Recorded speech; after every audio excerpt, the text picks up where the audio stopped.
So good morning to everybody. We will start the webinar. We try to leave a few minutes at the beginning to allow participants to join us. I see that the number of the participants is still increasing, but as we have a really tight schedule, we would like to start and the participants can still join us during these first introductory remarks. So good morning to everybody, and of course, good afternoon and good evening to those who are joining us from other parts of the globe and not from the Central European time zone. We received around 500 registration for this webinar, so it shows that there is a really big interest for this topic. And I also see that those people, or out of those people who registered for this seminar, a huge number already joined us, and hopefully the number of the participants will just increase in the next few minutes. I would like to welcome, first of all, our speakers who accepted our invitation. I will introduce them later. I also would like to welcome all those delegates from the OECD official working party of leading public procurement practitioners who joined us today. But as this is an open event and it's possible for others, not just the delegates in the so-called OECD working party to be with us, I also would like to welcome all those participants who joined us. We have a really diverse group of participants today, both in terms of geographical coverage. We received participants from Japan, Korea, but of course from Australia, New Zealand, Canada, from several countries in South America, but also from the Middle East. I think we have participants from almost all European countries, so it's impossible to name all the countries. And we also saw in the list of the registered participants that we have a diverse group in terms of your roles, positions in the different institutions that you are representing. So we have policymakers with us, but also practitioners who are conducting tender procedures in the practice, and also from other institutions like oversight institutions. This is the second webinar in a series of webinars that we are organizing on the infrastructure and public procurement responses to COVID-19. Our first webinar took place last week, and the third webinar will take place on the 19th of June. We will give you more information about this third webinar later today. The main goal and main aim of these webinars is to work together to develop a new shared vision on how to recover from this crisis. It is a space where participants will be able to exchange views, practices, and pose relevant questions that will help countries tackle the current and the forthcoming threats. I think we can say that this COVID-19 crisis affects all of our lives, and it also affects the way how we are working, how we are operating, how we are conducting our public procurement procedures. Of course, it also affects the way how OECD is operating, but there are a lot of advantages of this crisis as well, because basically it somehow forced us to benefit much more from digital technologies and, for example, organize these kind of webinars which can provide us a forum for exchange of views and experiences. Today we will discuss, of course, the challenges, problems, and the immediate responses taken by the governments to this COVID-19 crisis, focusing, of course, on the public procurement responses. But more importantly, we also would like to talk about the future. We also would like to understand what kind of lessons we can learn from this crisis, how can we or should we change the public procurement frameworks, how we should change the public procurement operations in the future to deliver more sustainable results for our citizens. And before we start our opening session, I still have a few housekeeping obligations. First of all, I would like to highlight that the meeting is recorded. And also I would like to highlight that participants can submit questions and comments to the speakers in the panel. You can use, or you have to use, the chat function in this Zoom webinar platform. And you can send your questions to us, to the panelists, using this chat function here. Another way to submit your questions is using social media and using the hashtag I see here OECD Infra, so I will tell it to you. Originally, I simply wanted to use OECD Procurement, but then please follow what is written on the screen here. A few words about the structure of the today's webinar.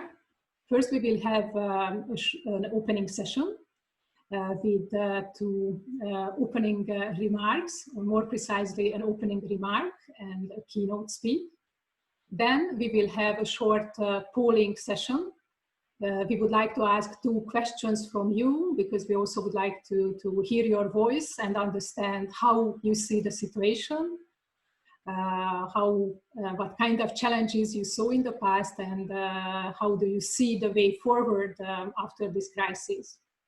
After this polling session, we will organize our panel session. First, we will hear some interventions from the invited speakers.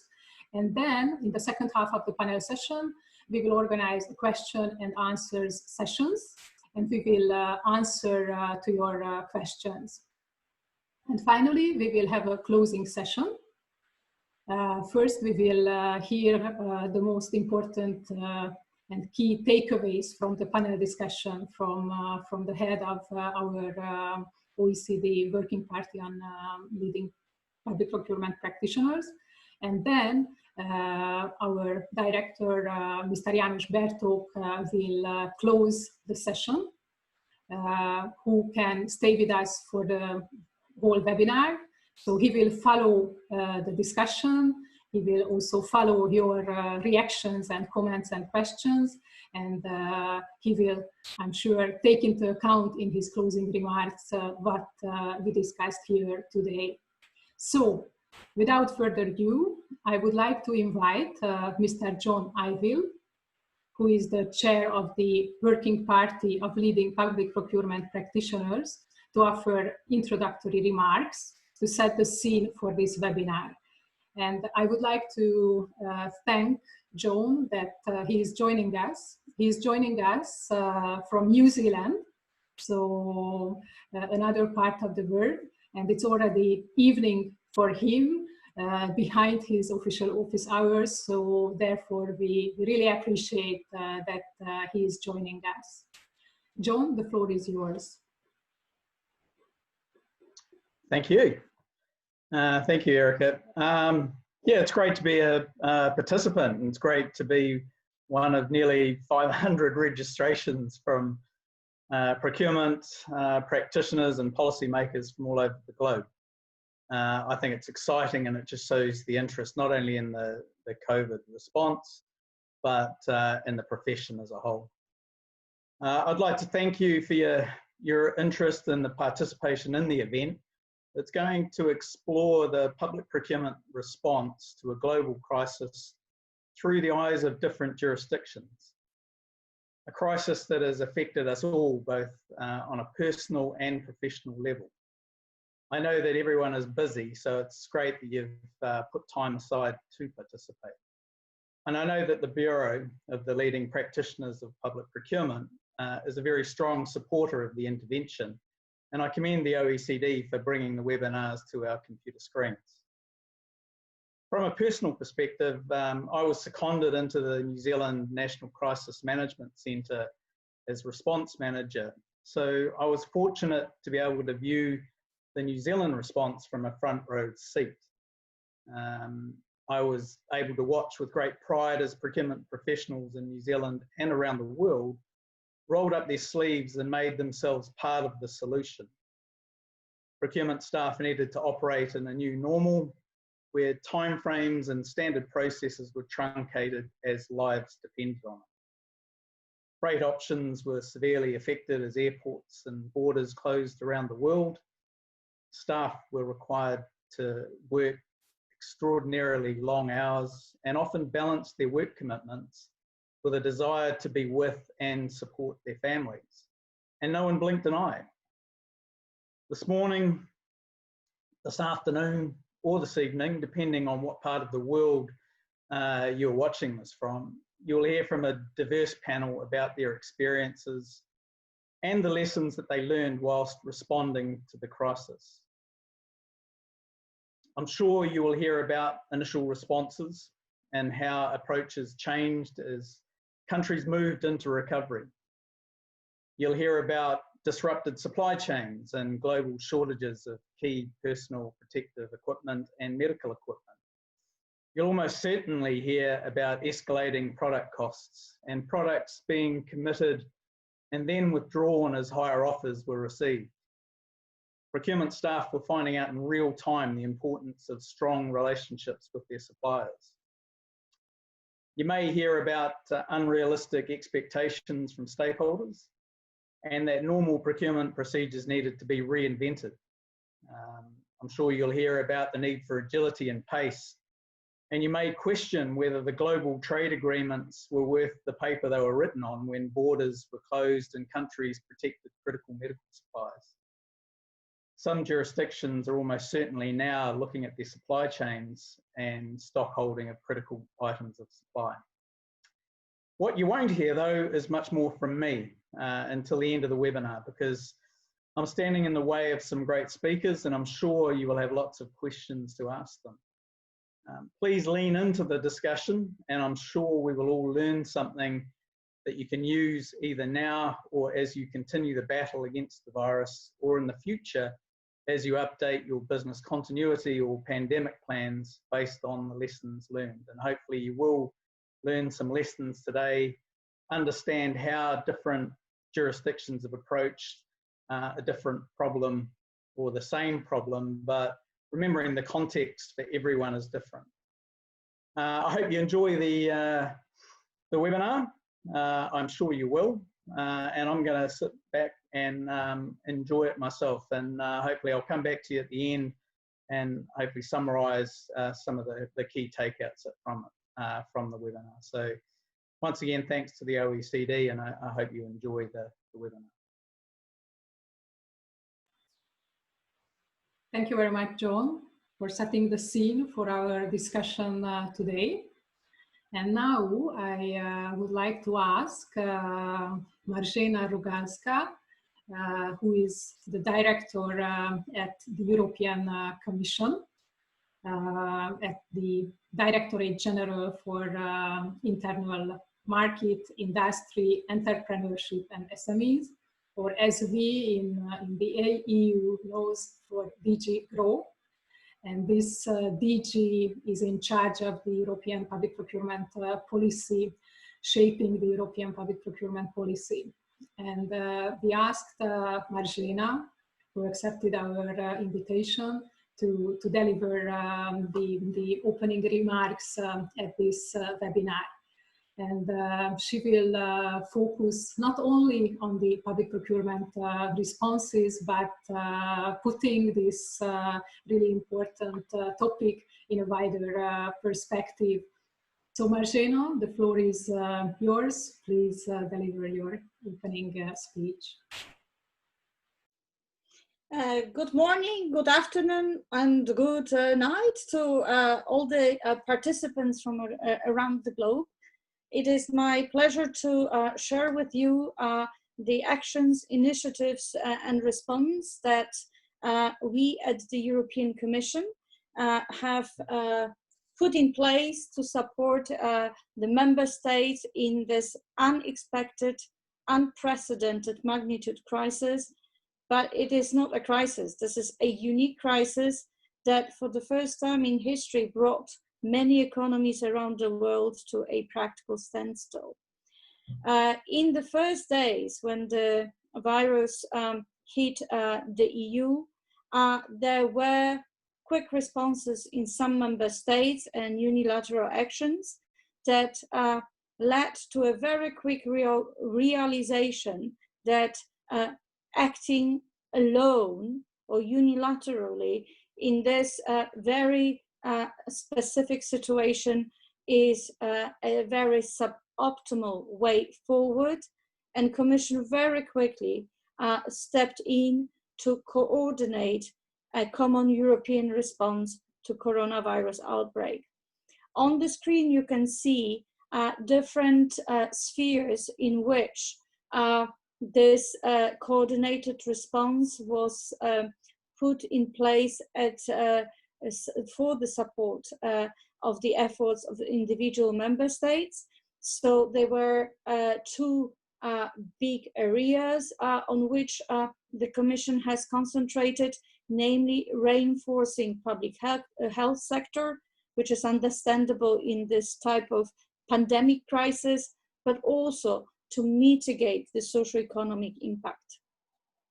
So you can see a different type of actions and public procurement response, joint procurement on the EU level is only part of this big picture. European Union, and being a very unique supranational grouping, also has different other policies in place, like, for example, free movements of goods within the EU. So the issues how to treat, for example, the issue of borders, free flow of supplies of critical goods were equally important as for common efforts to start immediate support also to the research on vaccines, diagnostics, treatment, as well as I said, most prominently in helping to ensure supply, timely supply, sufficient supply of medical equipment, looking at innovative ways how to also kickstart and facilitate the orientation of production to put more supply on the market. So this already in February, the Commission announced the first 8 packages, mostly by pulling together funds and relocating funds from the EU budget to redirect to the coronavirus response.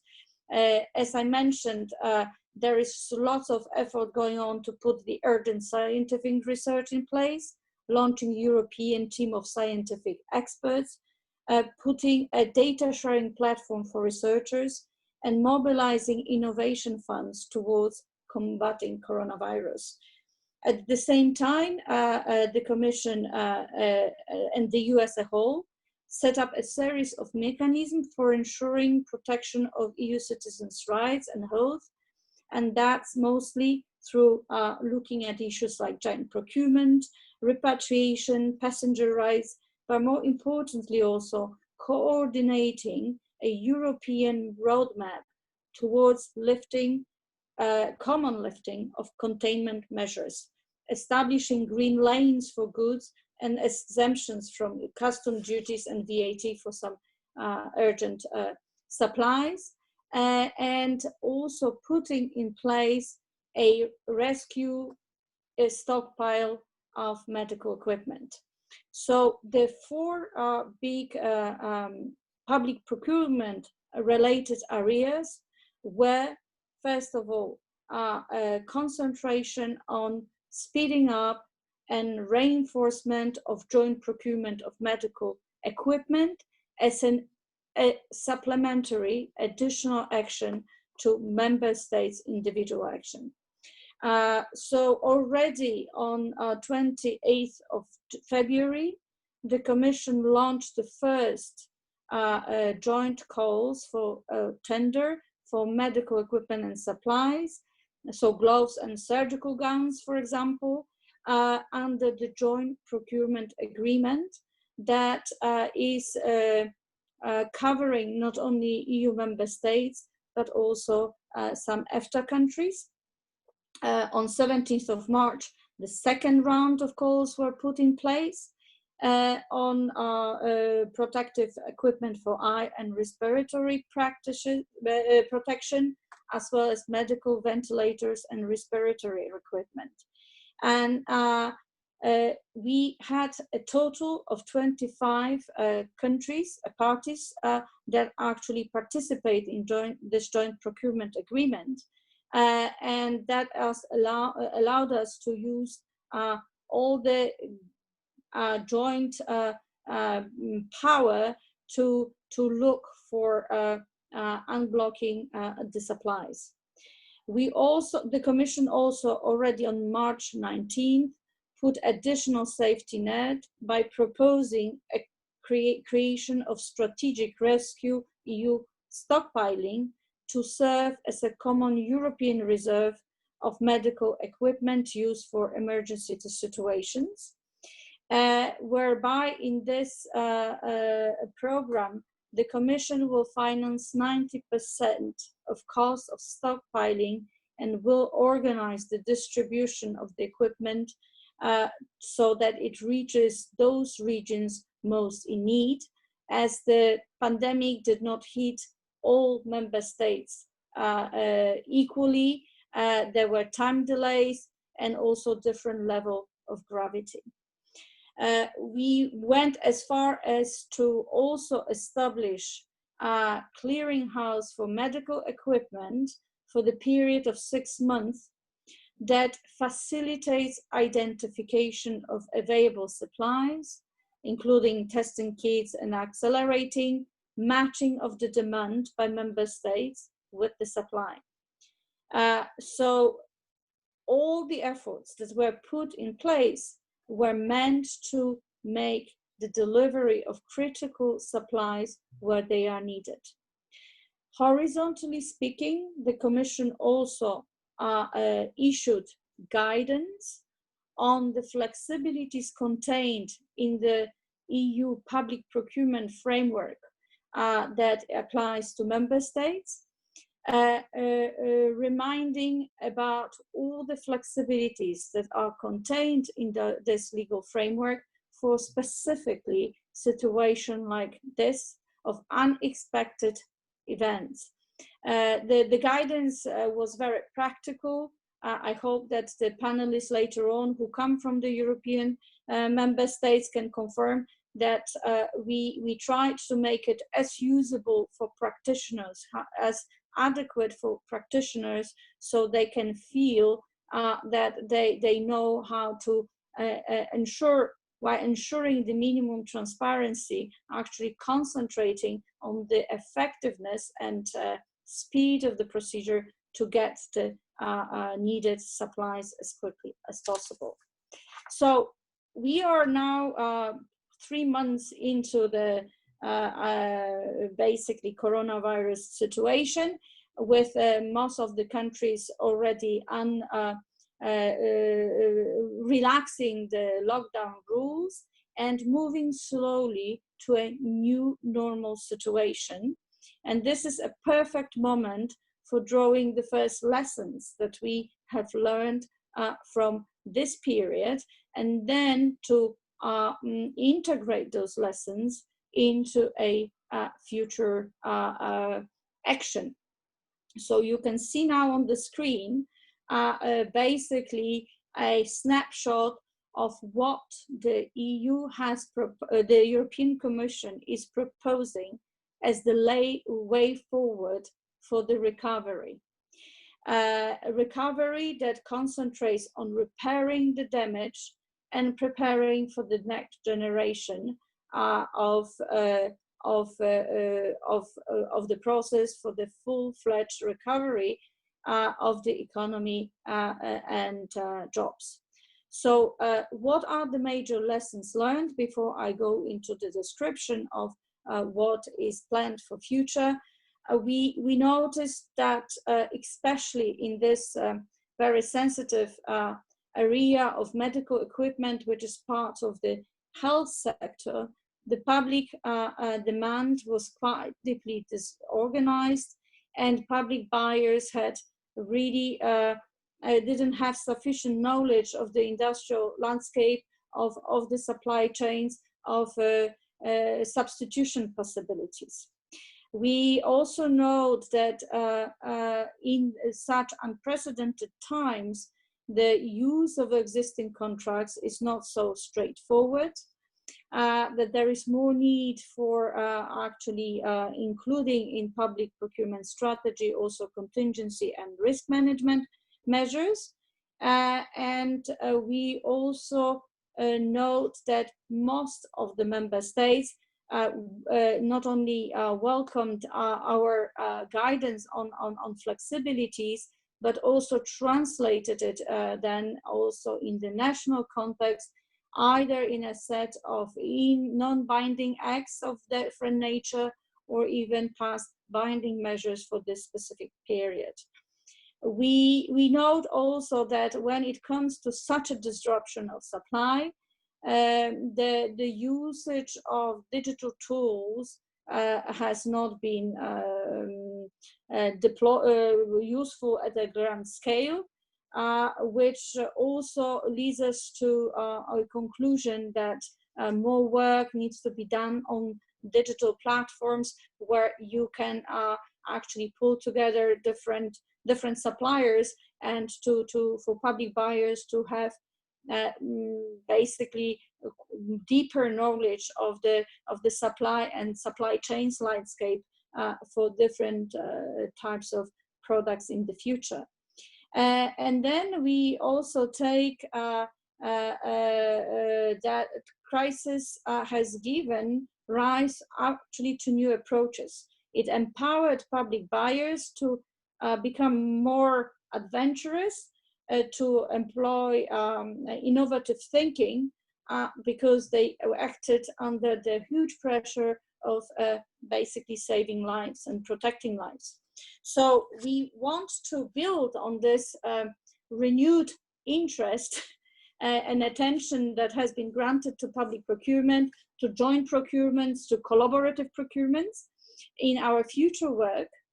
And the European Commission clearly sees the future that is based on three overriding principles, on three legs, on which the recovery should be based. So already in January, Commission announced Green Deal. So basically the forward-looking future based on green sustainability transition. So the green transition is one leg. Then there is a recognition that the digitalization of economy, of workplaces, even before the crisis, there was a realization that that will be the trend. The crisis even reinforces the conviction that this digitalization process actually will be happening at much faster speed. So the digital transition is the second leg, but also the crisis basically brought to the fore issues of terribly long supply chains, issues of the resilience of those supply chains, and how to ensure contingency measures and risk management in times of disruption. So I believe the concept of resilience that is to become a third integral part of the transition to sustainable future is a concept that is not only considered in the EU itself, but also globally, that has also very strong environmental considerations and implications. So the future means also that because of the unprecedented impact of the crisis on basically jobs and companies, which in the EU were given lots of temporary support to keep the economy afloat, so to say, it is very clear that in the initial stages of recovery, there will be a need for temporary partial substitution of the missing private demand that would need to be kickstart by increased intervention through public budgets, through public demand. And that's obviously where the public procurement as a very important leg of overall public investment strategy kicks in.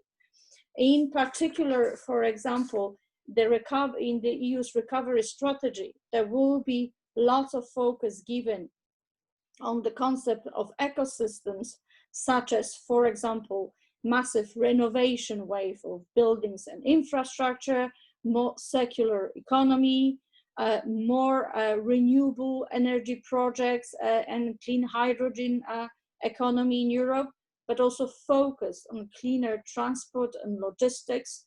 For example, there is an announcement of the intention of installation of 1 million charging points for electric vehicles, but also strengthening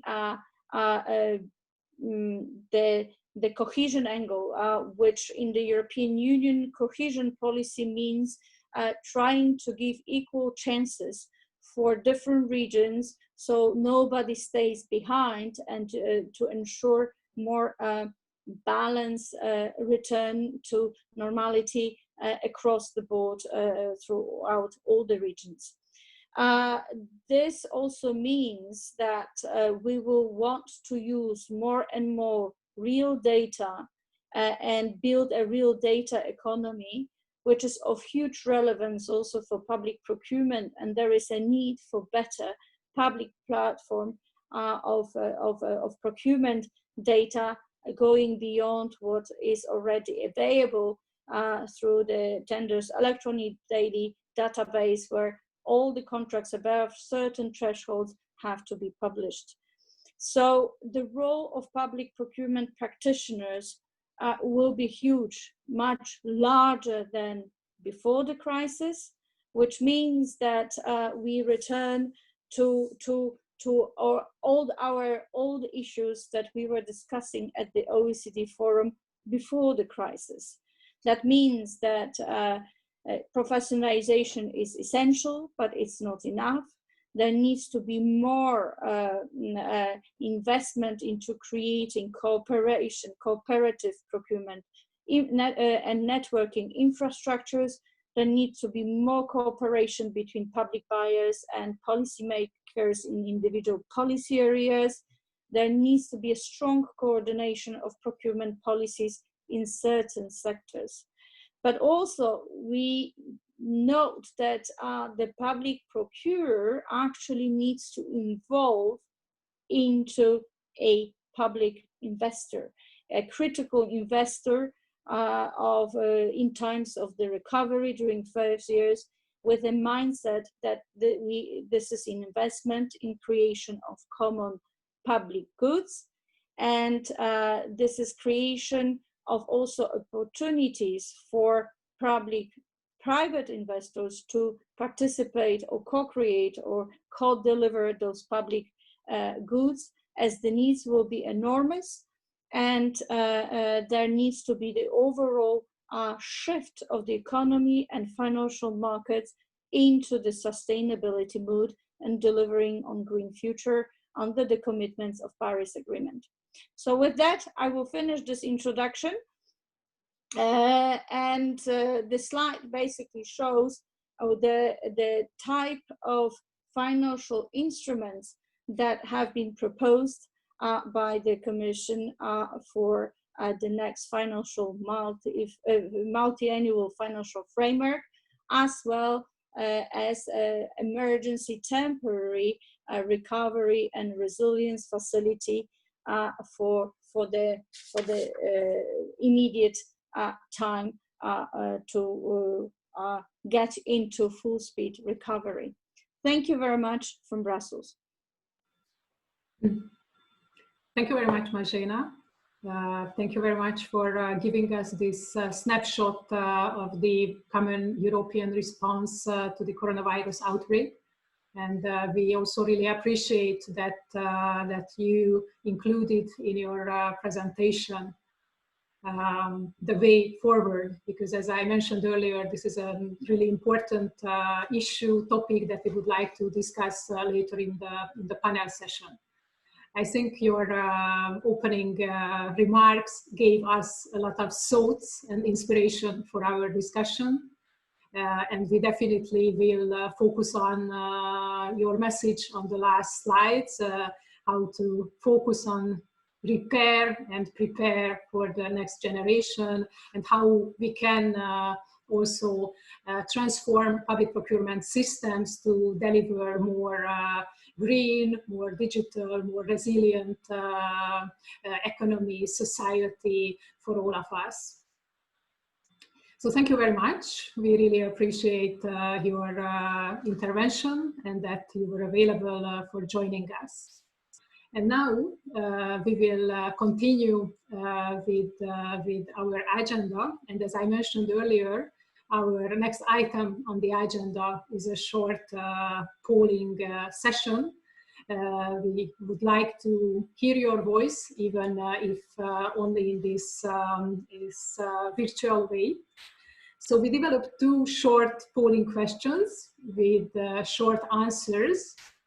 Of course, life is always more sophisticated and complicated, but we try to provide questions and answers which are reflecting somehow the reality, and which can also give us some feedback how you saw the challenges during the outbreak of the coronavirus, and how do you see the way forward? What do you see as the most important initiatives that governments need to take in the near future? I would like to ask my colleague Gabriella to launch the first polling question. You see the question and the potential answers on your screen, hopefully. I'm pretty sure that all of you know how to use the voting button. We will leave the question and the potential answers here for a couple of seconds to give you time to pick your answers. This question is focusing on the challenges during the height of the coronavirus pandemic. As you can see on the slide, you have two options that you can pick up, even if you feel that you could click on all of the options. But we wanted to limit the options in that sense that we also wanted to understand what were the most challenging issues in your country, in your practice. And of course, as we have really diverse group amongst the participants, that's why we try to have these quite general questions, because that we know that not everybody is dealing with tender procedures on a daily basis, but experienced all these challenges from a different angle. So I will wait for a response rate around 75. So you still have a couple of seconds to reply. As you see, we indicated here, of course, as one of the challenges, the issues around the public procurement framework, public procurement legal and policy framework, which might not be always as flexible as the time pressure and the emergency situation requires from us. We also see huge disruptions in the supply chains, mainly because of all those restrictive measures that governments introduced to fight against the coronavirus. The lockdown measures, I'm pretty sure that in all of your countries you faced different levels of these kind of restrictions, and of course it affected the operation of the supply chains as well. Then we also saw really fierce competition between public buyers, because this was a worldwide epidemic. Everybody needed to purchase the same products, all governments and different levels of the governments. We also highlighted or added as an option here the fraudulent suppliers, because unfortunately we also experienced that suppliers or some of the suppliers not responded always in the most proper way to this situation. And finally, of course, we also mentioned the increased prices. I still see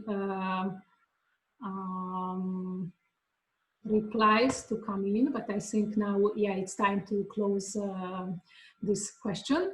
So most of the replies is about disruption in supply chains. So 78% of the replies picked this option as the biggest challenge. And finally, the second one, although much lower response rate, is the increased prices. But I would say the most relevant challenge for most of you, seemingly the disruption in the supply chain.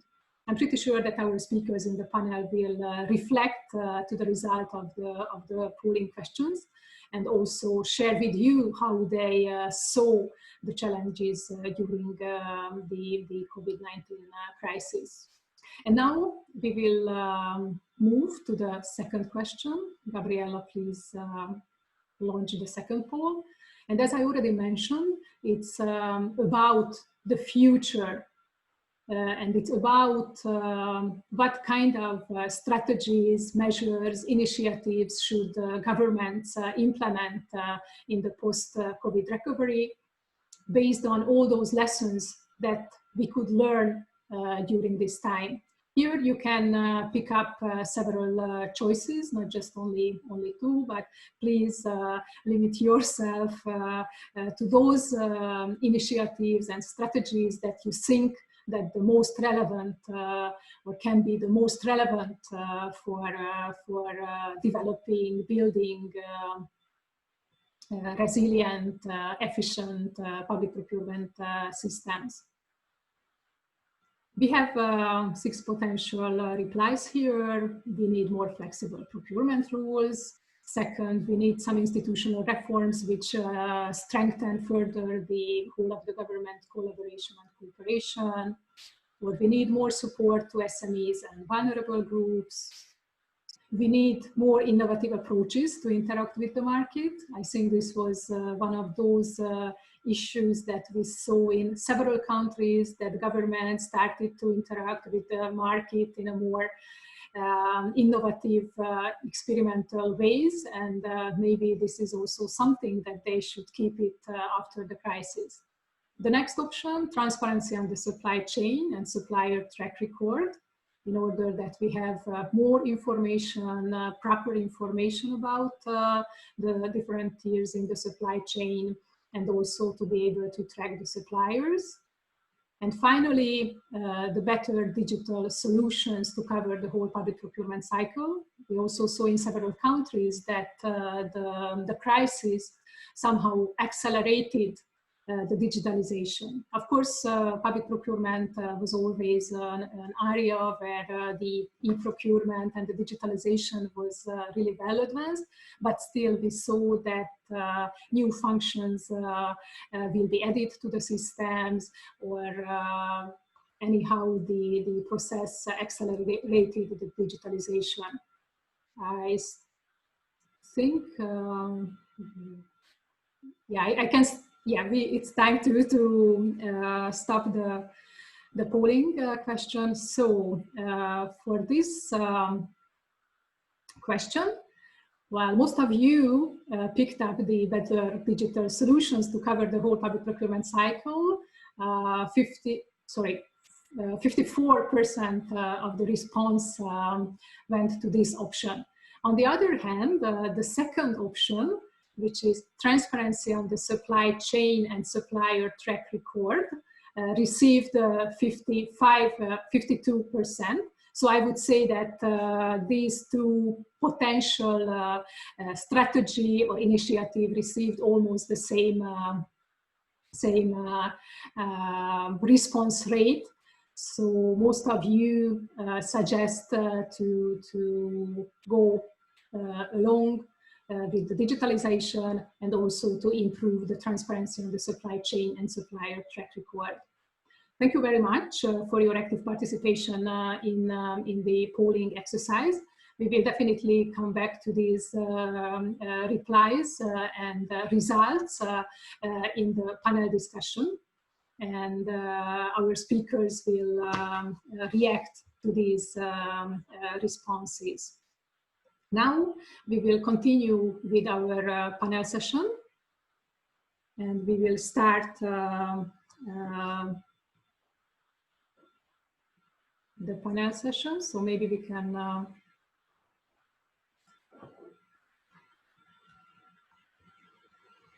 so thank you very much again for your active participation in the polling sessions. And now we are continuing with the panel session.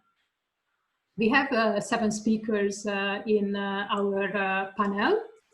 And I will introduce each speakers just before I give them the floor. And our first speaker is from New Zealand, Karen English, who is the Director of International Procurement and Trade in the Ministry of Business, Innovation and Employment. And Karen has been engaged in government procurement policy in New Zealand for over 10 years. And she is currently responsible for New Zealand's international commitments and engagements relating to government procurement. And she will share the experiences of New Zealand, how they cope. How they coped with this crisis situation. I think most of you read a lot about New Zealand in the media, because New Zealand is considered as one of those countries which handled the crisis in a really professional and successful way. So now Karen will give us some insights about the public procurement responses to the crisis in New Zealand. Karen, the floor is yours. Thank you very much, Erica, for that introduction. And hello, everyone. Hello from New Zealand. When COVID-19 first hit, I thought about New Zealand's experience with crises. And the first thought I had was that New Zealand has had lots of experience with crises. After all, over the past 10 years, we've had a number of big earthquakes, and emergency procurement comes into play again and again and again. So my first thought was that we're pretty good at that. But it quickly became very apparent that this crisis was different. We couldn't go to the world to source what was needed to repair damage and get services up and running again. Everyone in the world was wanting to buy the same things, and even if you could source what you wanted, there were new challenges with getting it out of the country that it came from into New Zealand, and then to get it to where you needed it in New Zealand. But I suspect that fractured supply chains and reduced transport options will be a common experience for many of you participating in this session today. In fact, I think Marzina has already talked about that. What I want to do is just to talk very briefly about 2 approaches that New Zealand took to respond to the first phase of the COVID-19 crisis. One was about centralizing, and the other about international cooperation, 2 quite different topics. But before I talk to those, I think it's important to understand New Zealand's overall approach to dealing with the pandemic. And to put it very simply and succinctly, New Zealand committed the entire country, our community of 5 million people, to eliminating the virus.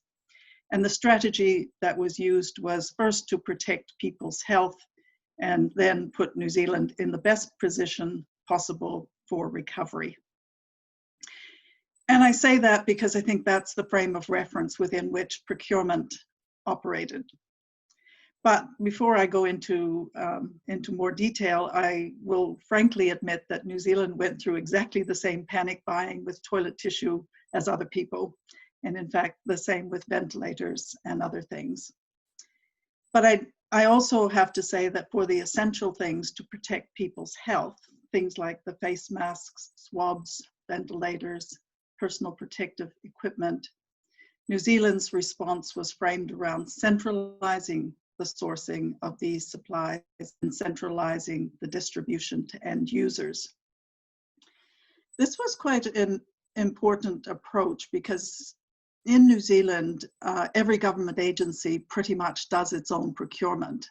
So centralizing was important because the things we needed weren't made in New Zealand for starters, but all of the agencies that needed the products to keep people safe, they're all over the country. And we didn't want these agencies bidding against each other, driving up prices, or ending up with some areas of the country or some organizations being really well stocked while others had nothing. So centralizing the sourcing and the distribution were key to avoiding these outcomes while still ensuring that we had the supplies that we needed. The other approach that I want to mention today, and I can't resist mentioning it because my job is all about engaging on internationally on procurement. But the other approach I want to bring up is linked to the importance of global cooperation on trade when dealing with a worldwide health crisis. As you know, demand for medical and hygiene products increased everywhere, and some countries were restricting exports of them. For us, it was very important, as it would be for everyone, to ensure supply chain connectivity and remove blockages to trade in these essential products. So I think it was roughly April, Singapore and New Zealand joined in a declaration, and it was subsequently joined by a number of other countries. But this declaration set out a list of COVID-19 related products. I think there are about 120 of them. And for those products, New Zealand and Singapore undertook to remove tariffs, not to impose any export restrictions, and to remove some other non-tariff barriers. In short, the two countries, subsequently joined by others, undertook to keep the supply chains operating effectively for these products. So these two approaches that I've just mentioned overlook the fact that procurement was involved in so much more as part of the COVID-19 response. Things like bringing tens of thousands of Kiwis home from all corners of the world and arranging quarantine facilities were in and of themselves massive undertakings. Unfortunately, time doesn't permit going into all of them. But I would like now just to take a quick look forward to what can we build into procurement business as usual as we move into the recovery phase and onwards. And as before, I will focus on two things that resonate for me. First, I think we need to be more agile in our thinking and our practices. We as procurement professionals need to be able to assess a situation and come to decisions quickly. And when those decisions are made, we even need to be prepared to pivot, to change direction if we didn't get it quite right. What COVID-19 has shown us is that the power of a shared goal and a common purpose, and in New Zealand's case, that would be to eliminate COVID-19, it showed us that we are perfectly capable of this. We're perfectly capable of being agile in our thinking and coming to decisions quickly. What we perhaps need to think about is just making this part of the new normal. The second thing I'd like to mention is the importance of ongoing international cooperation, not just in times of crisis. Even before COVID, there was the start or an emerging trend towards nationalism and protectionism. And this is likely to increase as the focus shifts to recovery. So let's not forget that international cooperation is important all the time. and together we can make a difference. If I could just close perhaps with a quote from a philosopher and a Nobel laureate, Bertrand Russell, and I think he said something along the lines that the only thing that will redeem mankind is cooperation. So I thank you very much for your attention. Stay safe, be kind, and save lives. Back to you, Erica. Thank you so much, Karen, for your thoughts. We definitely will ask later a few questions from you. I think we will somehow discuss in a more detailed way how can we be more agile and more quicker with our decisions in the future. I really liked your message that this crisis showed us that we can be more agile in our operation and also much quicker in our decisions. And I think this also highlights that even the crisis created so many difficulties all over the world, but it's also an opportunity for us to learn and to develop ourselves to something much better, including our public procurement systems. So thank you very much. And now I would like to give the floor to Mr. Paul Quinn, who is with us from Ireland. And he will, of course, share with us the experiences of Ireland, the challenges they faced, and also how they dealt with these challenges. And also he will give us, hopefully, some hints about the way forward. Mr. Paul Quinn is the Irish government's Chief Procurement Officer, and he is responsible for delivering procurement reform across the public service, supporting compliant, value for money procurement.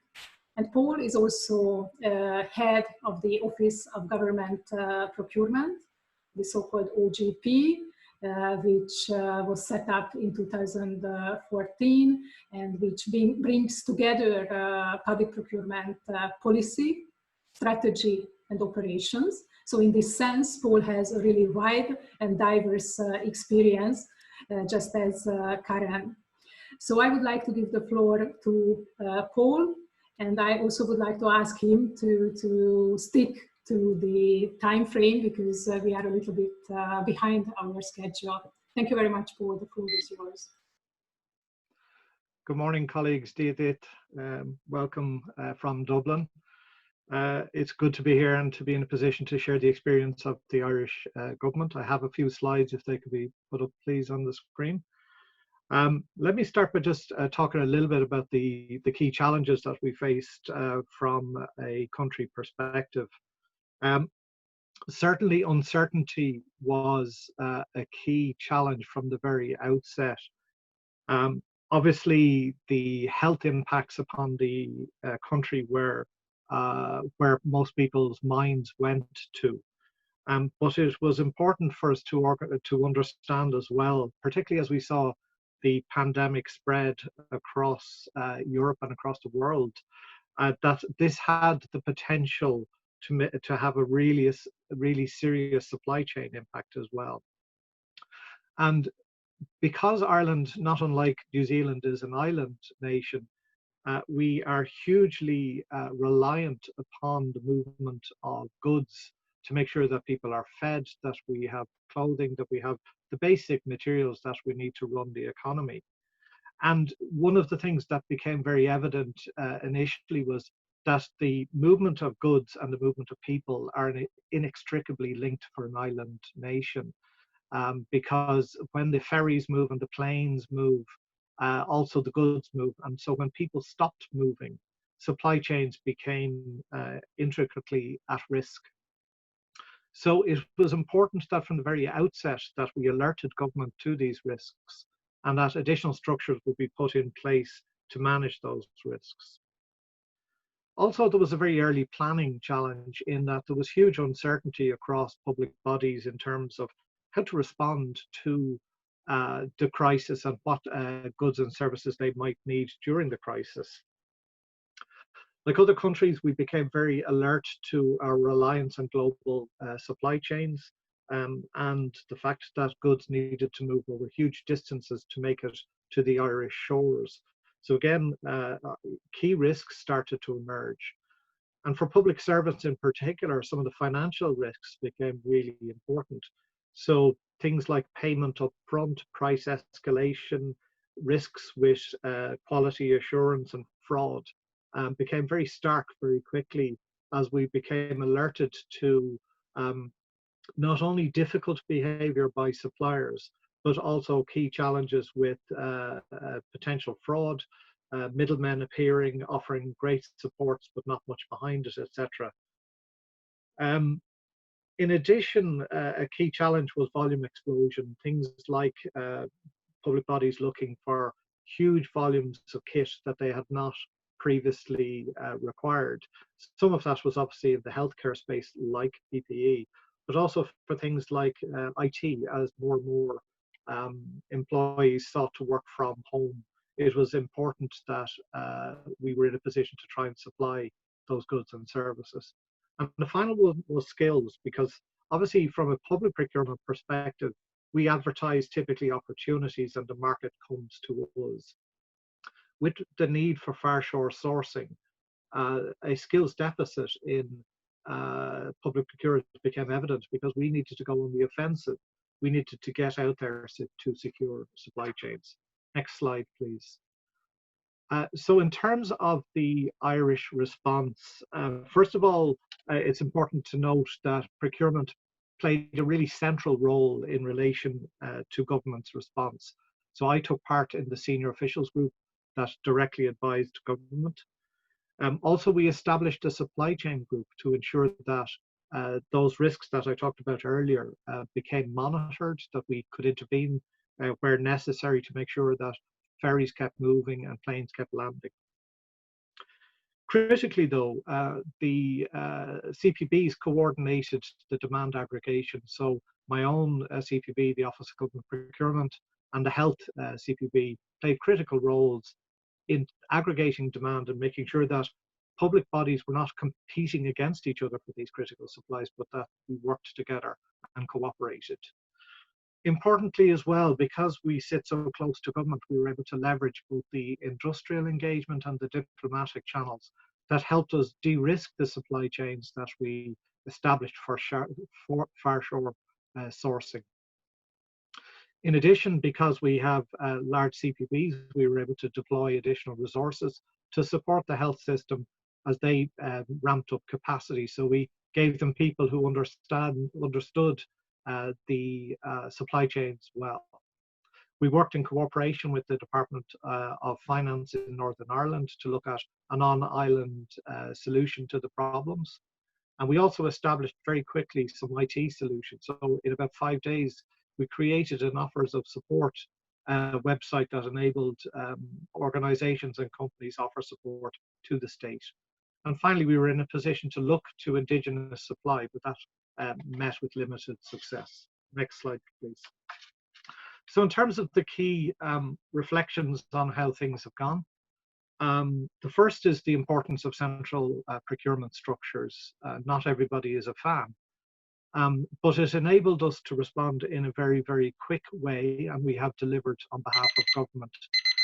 It also helped us to navigate the structures both at a diplomatic and an industrial level.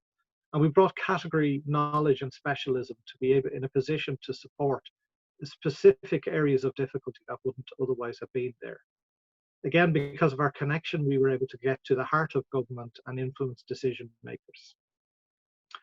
Next of all, the whole crisis has brought supply chains to greater focus in government. The eyes don't glaze over quite as much as they used to when we talk about public procurement, as people are more alert to the challenges.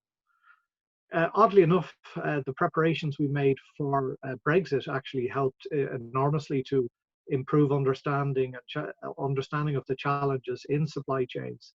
And some of the preparations that were put in place, both by government, but also by suppliers, have helped enormously in the response to the crisis.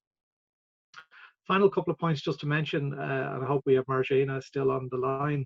The existing flexibility within the EU procurement directives completely supported what we needed to do as an island nation. We didn't need to suspend any rules. We didn't need to take any extraordinary actions. We just communicated the flexibility that was there in the same way that the Commission did. And finally, we had a mixed experience in terms of joint procurement, but we do believe it's critical for the future. So just to finish on my next slide, I think the key challenges that we will face going forward, and these are just a couple of them.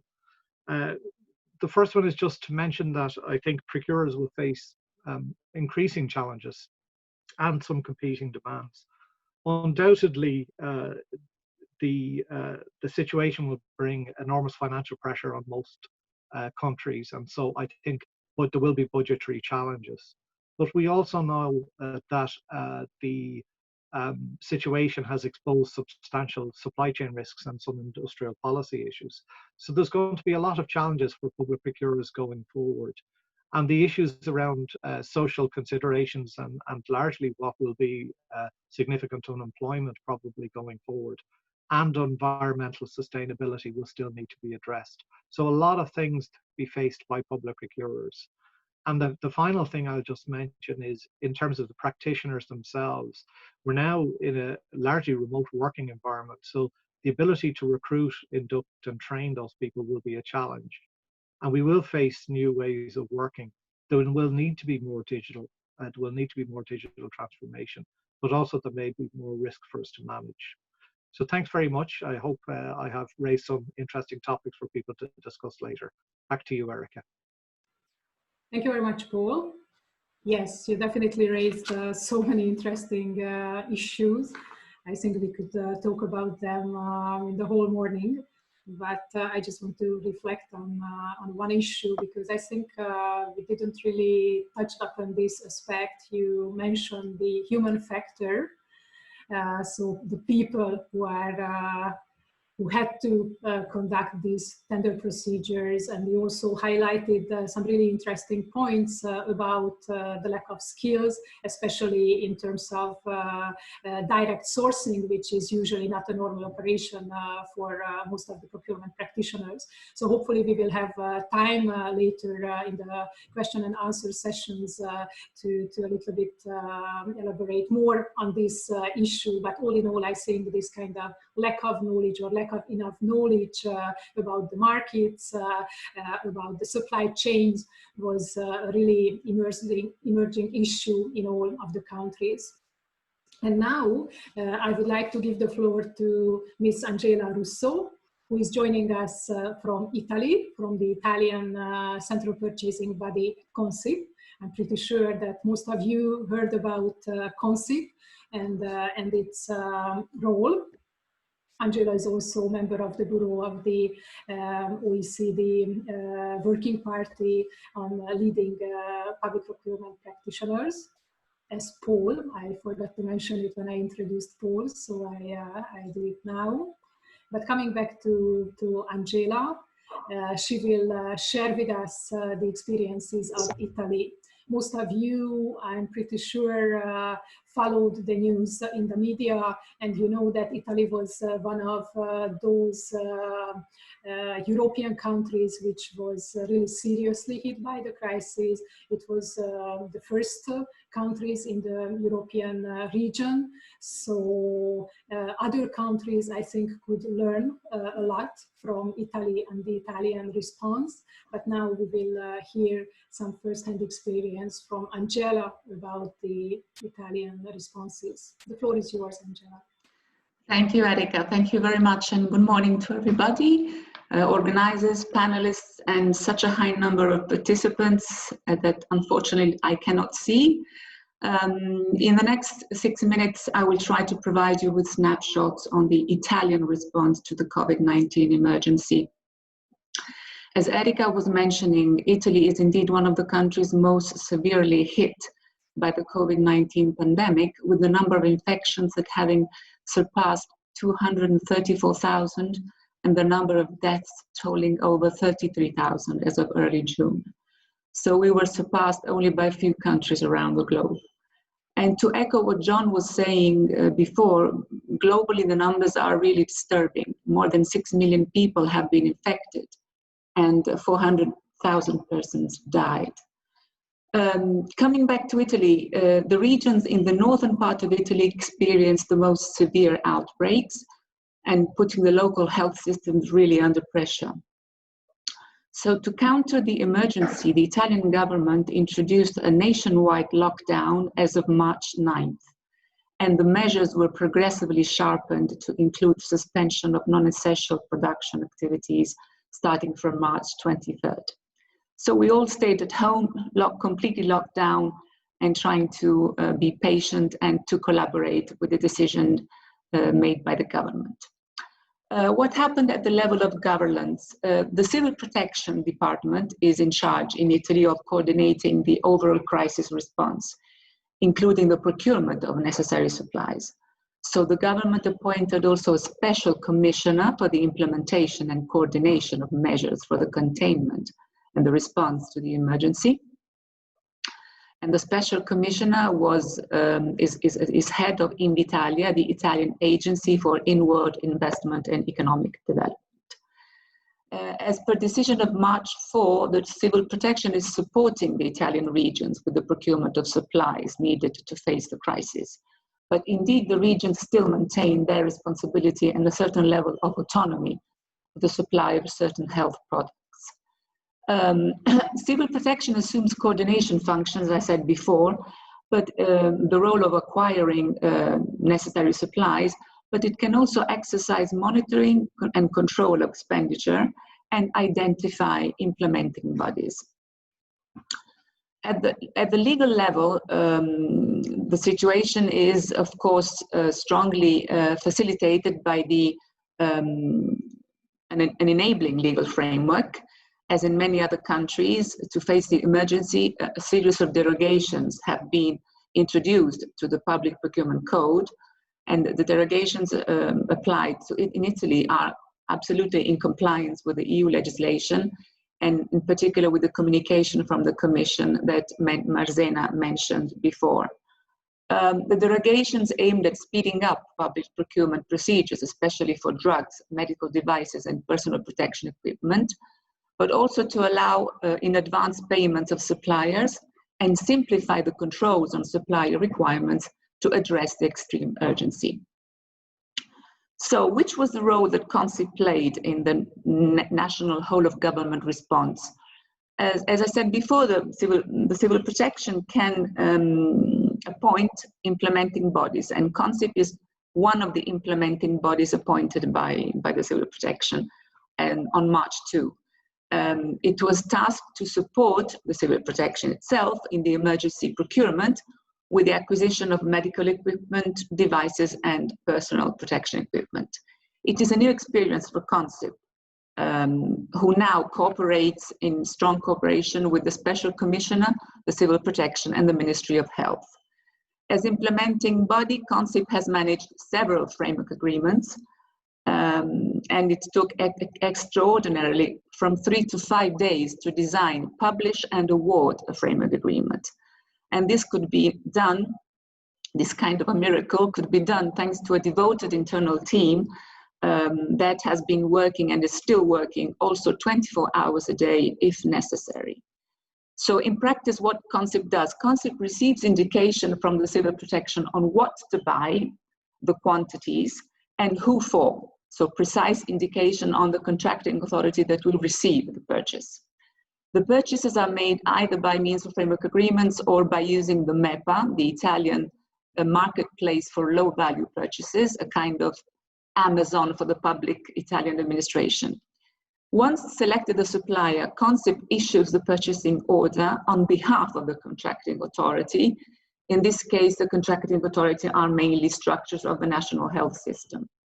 The distribution is managed by the civil protection, and the technical verification is managed by the health structure itself, who will receive the supply and, if necessary, handle face-to-face confrontation with the supplier.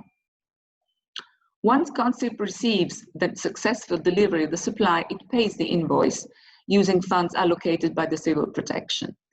Since there are many economic operators who during the recent weeks are converting their production of goods and services to face the health emergency, CONSIP is also offering additional support for those suppliers who until now had not qualified to these e-catalogs and framework agreements, or who were qualified in different categories. The purpose is to accompany them in the qualification phase and make them quickly operate on the e-catalog. An interesting element that emerged during the emergency are new ways of working together with the industry. We had to find a way to engage better with the industry due to the disruption in the supply chain and due to the increase in prices. And already on March 11, the Civil Protection had, also with the support of CONSIP, identified one of the Italian companies that could produce immediately and locally intensively medical supplies and protective medical equipment. This company, located near Bologna in central Italy, has started the production of new devices for the needs of intensive and sub-intensive care rooms, also with the support of 25 technicians from the Ministry of Defense that have moved in that region and are still there working together with the industry. So during the emergency, we somehow understood that we could move away from the idea of using the tender as a unique response and embraced the idea of moving towards agreements with industry, cooperation between government, local authorities, local and national suppliers. We also faced several challenges, and I will conclude my brief presentation by listing the most important ones. A big challenge has been spotting suppliers with availability of supplies in their stocks, in their warehouses. It has been difficult to balance the accelerated procedure with the necessary controls of the supplier eligibility. It has been difficult to operate in a market so much under pressure, therefore with the scarcity of products and available companies applying high and speculative prices in some cases. What is clear to us now that in the future we need to learn more some specific market and industries. We need to use more advanced market analysis tools and innovative tools for supplier qualification and eligibility, which allow an immediate access to the supplier capacity. We will never stop learning enough from the Korean example of the linkage system, which still is outstanding today. And probably the Korean colleague can tell us more something about it in his presentation. The procurement issue, the procurement platform was not an issue for us because the digital platform was there, the purchasing and negotiation tools were available and fit for purpose. There are many lessons learned and takeaways, and I would like to circle back to what Martina mentioned before in her presentation. We have to be prepared for the tomorrow crisis, so the importance of starting today the stockpiling of what is necessary during the emergency. And once again, I should recall the Korean experience that is stockpiling since so many years. I couldn't understand why they did it a few years ago, but now it's very clear to me the importance of stockpiling. We should learn to manage joint procurement initiatives, as John and Martina and Paul were mentioning, among contracting authorities and among CPBs. Among CPBs, we could manage joint procurement among the CPB network. Importance of using cooperation and coordination platforms, such as the Swedish CPB is doing.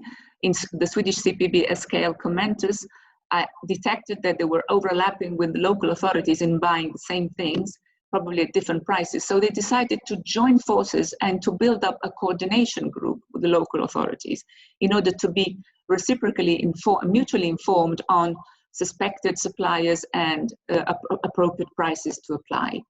We have learned the importance of the investment in technology. Technology has played a crucial role during the pandemic. Without technology, hospitals would have been isolated and collapsed. Millions of employees have been allowed to manage smart and remote working, and millions of students have been allowed to continue their education by using digital education tools at home. To conclude, simplification is extremely important as a lesson learned, but it goes hand in hand with cross-institutional cooperation. Simplification is a must during emergency, but in order to implement it, you need to digitize as much as possible. And if you want to digitize in the absence of online available data, you need cross-institutional cooperation, also to make up for the lack of interoperability. And last but not the least, the more you simplify, the more you digitalize, the more you need to build capacities and competences. These are the main lessons and takeaways that we have to reconsider and keep in mind for any further emergency and adversity in the future. Thank you. Thank you very much, Angela. I think you also gave us a lot of thoughts for further discussions, but without commenting your intervention, as you already nicely linked your intervention to our next speaker, who is exactly from Korea, I would like to give the floor to Mr. Hee-Hong Kang, who is from Korea and who is the Director of International Cooperation Division in the Public Procurement Service of the Republic of Korea. He is responsible for expanding the international networks of PPS, so the Public Procurement Service, and also leading bilateral and multilateral dialogues with foreign procurement bodies. But during the COVID-19 period, he also had a special task related to the pandemic, because he was leading the mask emergency procurement task force team. So this way he has first-hand experience about dealing with the pandemic.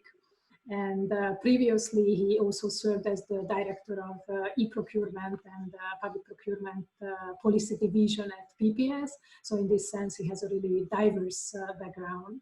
I would like to give the floor now to Mr. Kang, and I would like to ask you to stick to the 6-minute time limit. Thank you very much. Thank you, Erica, for your kind instruction. And thank you, Angela, especially mentioned the South Korea. And hello, everyone. It's my pleasure to have an opportunity to share Korea experience in this digital seminar. For the audience understanding, my agency, Public Procurement Service, is Government Procurement Agency of Korea.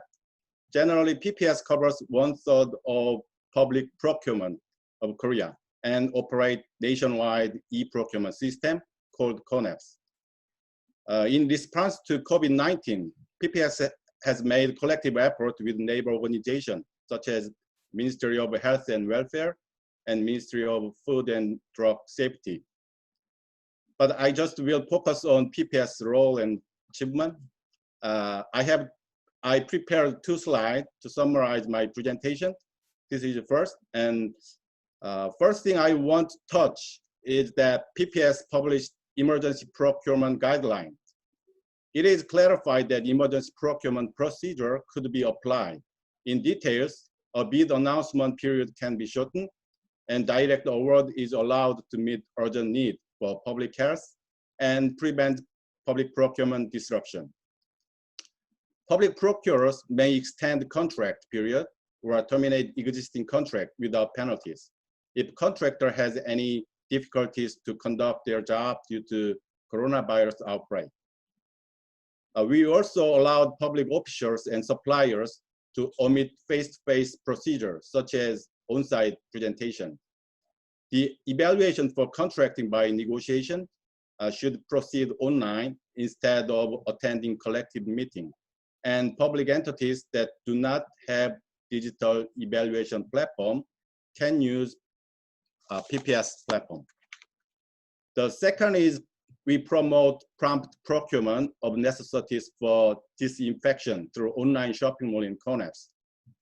It's very similar to Italian MEPA. Angela mentioned it before. Basically, Ministry of Health and Welfare and Korean CDC procure critical vaccines and medical supplies on their own. PPS also supports public entities purchase frequently used quarantine goods and services online.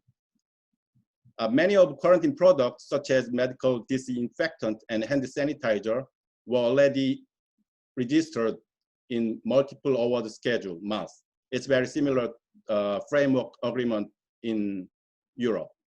And we ensure the stable provision.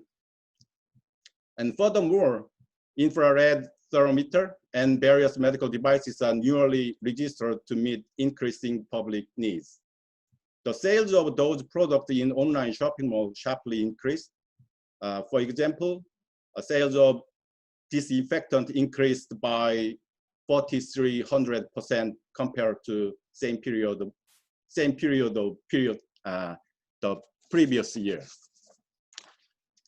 The last and the most unique experience of PPS is to make contribution to stabilizing domestic face mask supply.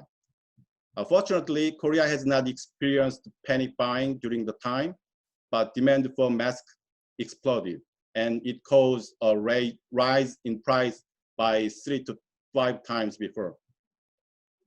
Under this unstable situation, PPS was authorized to make contract with over 130 face mask manufacturers in Korea and unified nationwide mask supply to ensure speedy and secure distribution for healthcare providers and all citizens. Total contract volume PPS made is about 800 million face masks by the end of June. And on daily basis, it's over 10 million masks per working day.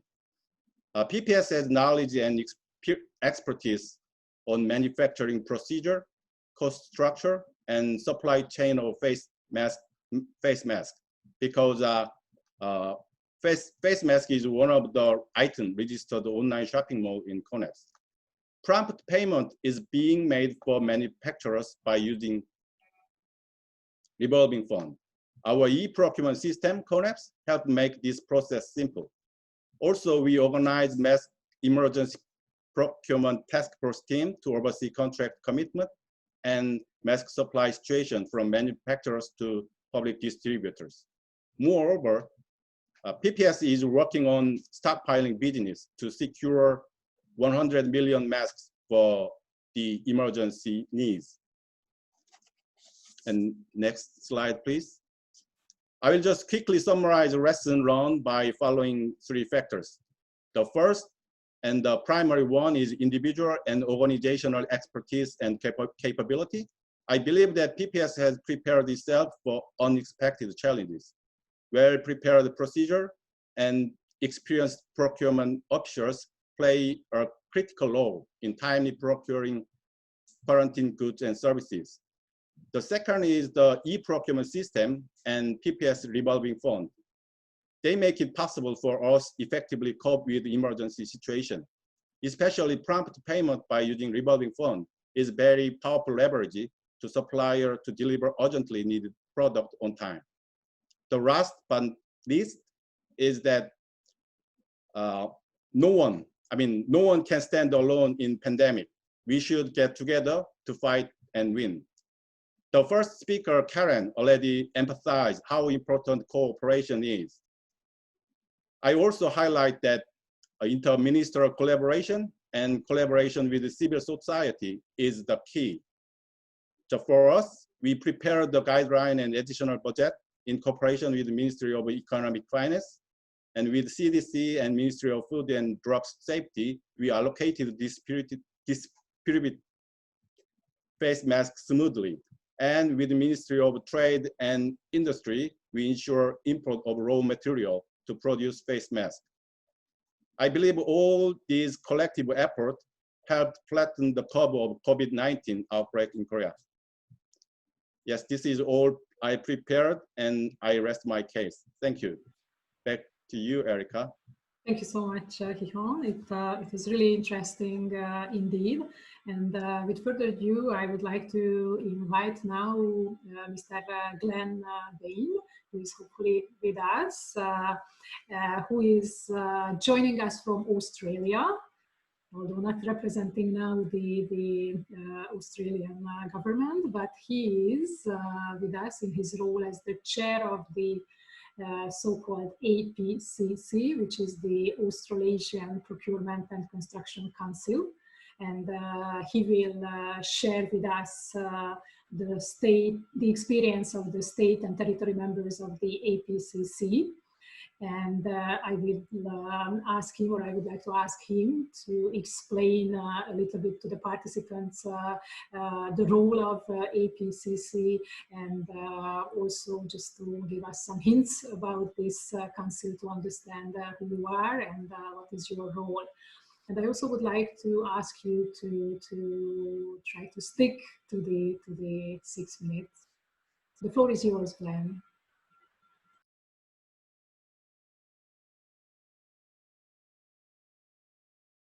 Please unmute yourself. Yeah, I've just found the button. Thank you very much, Erica, and thanks for that kind introduction. For those that are probably less familiar with the arrangements in Australia, we have a federated country, and each of the states and territories have, although not plenary, significant sovereign rights retained, and that goes to levels of government within those states and territories, apart from the national level, and procurement and legislative powers in each of those states and territories. And so, in such a federated environment, it's ripe ground, I suppose, and a great need for organisations such as the Australasian Procurement and Construction Council. We bring together an opportunity for coordination and development of, in our case, procurement and construction policy and practice right across Australia. We also provide a useful link to international forums such as this, and we've been very pleased and grateful of the opportunity to be involved with the OECD program on public procurement over the last 18 months or so in particular. I won't spend too much time introducing the APCC as such, because I think it will become clear where the value proposition lies as I start discussing a couple of the responses from those state and territory organisations. But suffice to say that we're established as a communication tool more than anything else, and that's very much the way we're used. So we created way back in 1967, which for some of us doesn't seem all that long ago, but for many of you will be ancient history.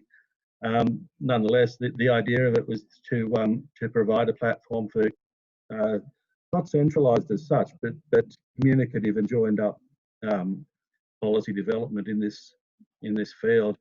It's Australasian in as much as we also have not only the states and territories of the Australian jurisdiction, including the Commonwealth for that matter, but also the New Zealand government and members of the council. And indeed, we have until recently had other Southeast Asian and Pacific nations, including Papua New Guinea, as part of our council. I'm working hard to get them to rejoin, actually. So what I wanted to talk about tonight, and in any case, was there are a couple of questions that Erica put around to concentrate our minds, I suppose, and in picking up on those questions and trying to frame them in the three key themes that I've heard from all of our speakers so far at one level or another. We're asked what have been the main challenges faced by governments in purchasing the vital products during the first phase of the COVID-19 crisis. I can't see where we are on the screen, I'm afraid, but if we go to the third of those slides, if you could please, Lauren, that'd be great. I think that's what's up, is it? The thing to which I was referring that seemed to be coming through time and time again is that there needs to be, and there has been, a communication and coordination of the needs and the priority users. This idea of different entities, whether they be agencies within the jurisdiction, states and territories in our case, or countries as in particularly our European friends, the need to actually stop fighting for the same products between us and actually coordinate and join up in our needs assessment and our prioritisation of those products has become very apparent in the Australian context as well. And to that end, there seems to be an awful lot of coordination happening within the states and the Commonwealth level. Each of us have set up our own form of a central coordination authority, whether it be with total activity across the procurement spectrum, or whether it simply be as a coordination tool varies across jurisdictions. In the ACT, for example, we set up we set up 2 central coordination teams, one for health specific response and one for everything but health, all of our sort of second order, second round matters that arose through the isolation. And that, with both of those, we ceded to responsible areas within those coordination teams the overarching procurement authority, if you like. So we adjusted the authorising environment such that they could fast track and take direct control over the supply of emergency equipment or other specified needs. Other jurisdictions have done the same sort of thing. At the Commonwealth level, they created a National COVID Coordination Commission, working closely with the Chief Medical Officer to do exactly that. That was to identify and prioritise the needs and the priority. In Queensland, there's a procurement response task force which met daily. New South Wales did the same sort of thing, where they did a coordination point. They followed it up also with a emergency supplies registration portal to formalise some of the single sort of point of procurement. So there's a mixed state, but in every single one of us set up some form of an emergency coordination program, and each one of us provided some level of authority, if you like, for them to coordinate, if not do the direct procurement themselves. That, in many cases, extended past the strict procurement and supply chain management into some industry development and some reallocation of industry resourcing. We had some really good examples where, because of our exposure to products coming in overseas, filling most of our supply chain needs, we actually had to have a think across Australia of just what our manufacturing base was for some of the identified needs and supplies, particularly in the medical sense. A simple thing, and a classic example, is hand sanitizer. It turned out that most of our hand sanitizer needs were met from imported product up until this COVID-19, and so we had to quickly work out different supply chain solutions so that we could actually not rely on international, and indeed even restrict our inter-jurisdictional transport requirements. So many small breweries, distilleries, those sorts of manufacturers were asked and indeed encouraged in some instances to switch their supply lines to meet those needs. Again, that was, to my mind, that's a classic response of centralised coordination, and it probably wouldn't have been as effective had we all gone out to all out on their own, and each agency within each jurisdiction going out on their own. So I think that was a bit of a success story. The second question there was, are there any examples of how to unleash the potential of engaging with industry? We did find quite a lot of examples of where that worked quite successfully. I'm just trying to find my position on the slide. That ranged from particularly a construction industry-led response with stimulus packages going out, a strong emphasis driven through necessity of buying local and identifying suppliers outside of our traditional contract streams. As I said, there was the supplier registration portal that New South Wales set up, and a different way of actually approaching the market was taken in a lot of instances where we relied more on expressions of interest and then direct negotiation rather than the standard sort of procurement, go out for a tender sort of response.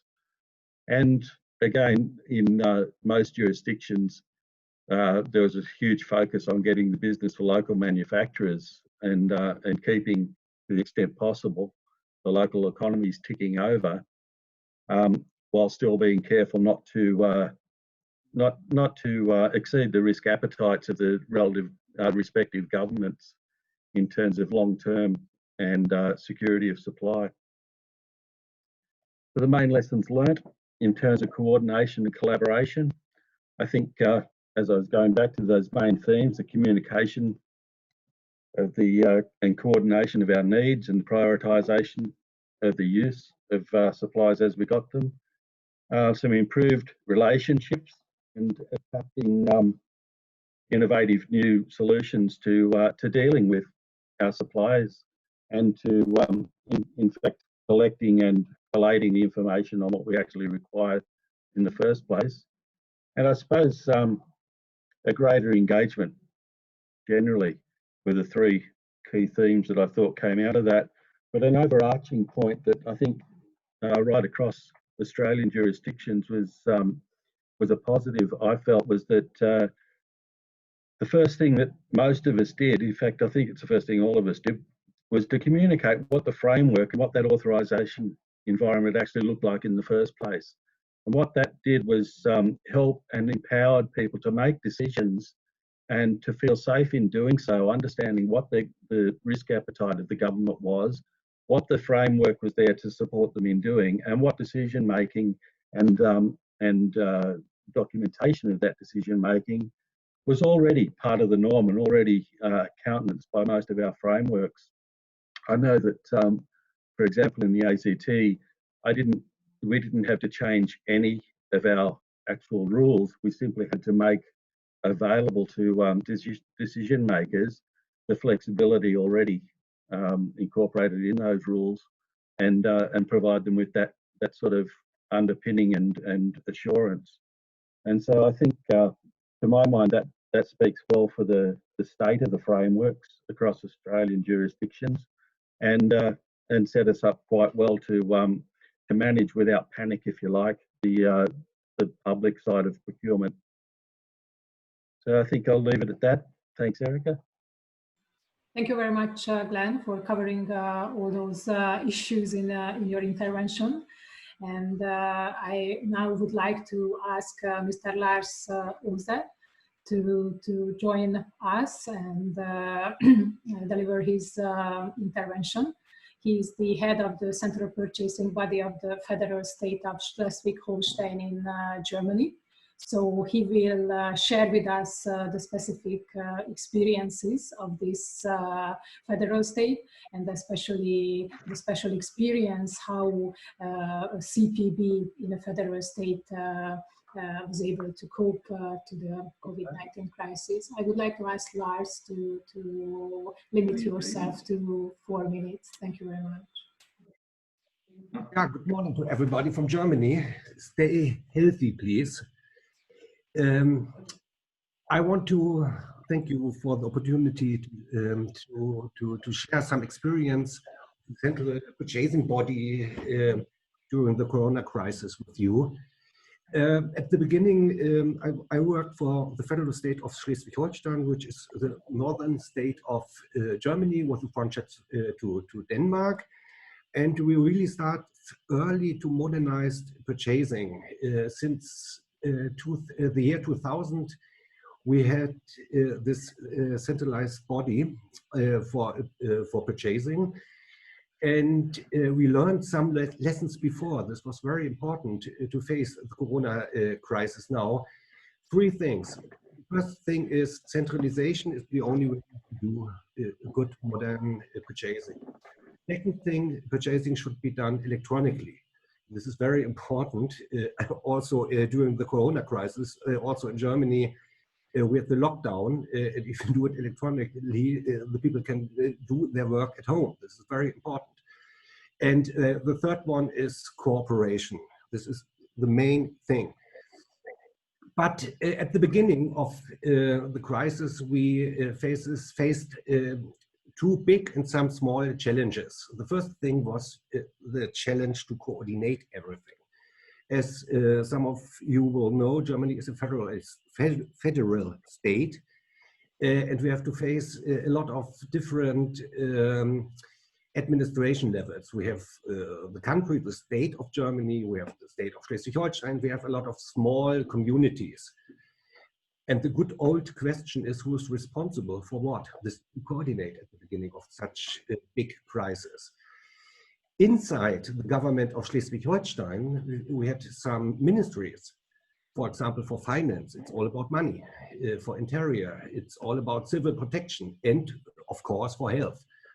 We had to check the responsibilities also inside our government here. The next coordination problem was how to evaluate the demands in our countries, how much masks we need. This was also a big challenge. And a big advantage for us as a central purchasing body was that we have been part of the crisis team organized by the government with police, fireworks, army, and so on from the beginning of the crisis. So twice a week, we could get any information which is needed to evaluate demands and so on. The second big challenge was, we heard it before sometimes now, was and is the complexity of the markets. We have for a lot of productions or materials, we have no production in Germany, and in North Germany, Schleswig-Holstein is not a production country. So how to get some goods when it's not produced in other countries. Then the other problem, the strong competition between the purchasers, the extreme volatile prices. You will know prices changed every hour sometimes. And another very thing is that we had less knowledge in medical markets. This is a big problem. And the requirements, the product requirements changed from hour to hour, from day to day. And the last complexity thing was the export regulations, especially in China, to get our goods out of China at the first step.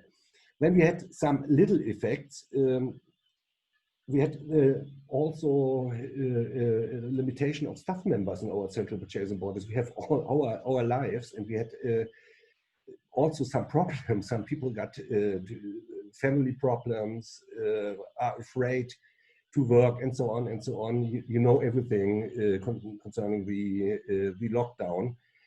Then another small effect was we got thousands and thousands, I guess 3,000, 2,500 offers from all over the world, especially from European countries, with material offers, and 99% are not serious. So some people wanted to do handmade masks. Some people want to change alcohol production in disinfection material, and so on and so on. And we are still not finished to find out who is a good vendor we can trust in. We did one thing. We made a project. Project is good for crisis, because when you had experience with cooperation, we had it since the year 2015 with the refugee crisis in Germany. The project format is always the best one. We divided our project in two steps, two purchasing steps. The first step was the purchase of personal protection material for Schleswig-Holstein's base stock.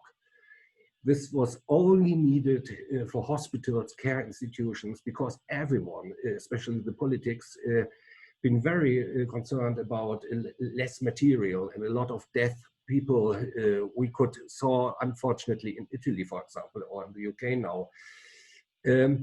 So the first step was to fill up the base stock of Schleswig-Holstein. The strategy was to buy everything we can get and to distribute surplus material at the end of filling up the stock to other customers of our central purchasing body. The step number two, this is the one we are facing now, is to provide all other state institutions with material, with personal protection material like police, courthouses, and all these things and administration offices, you know, in administration. This is done now by our central purchasing body. In step one, I forgot to explain, we had a little task force with health scientists from the Ministry of Health and our purchasers. So this was a good team.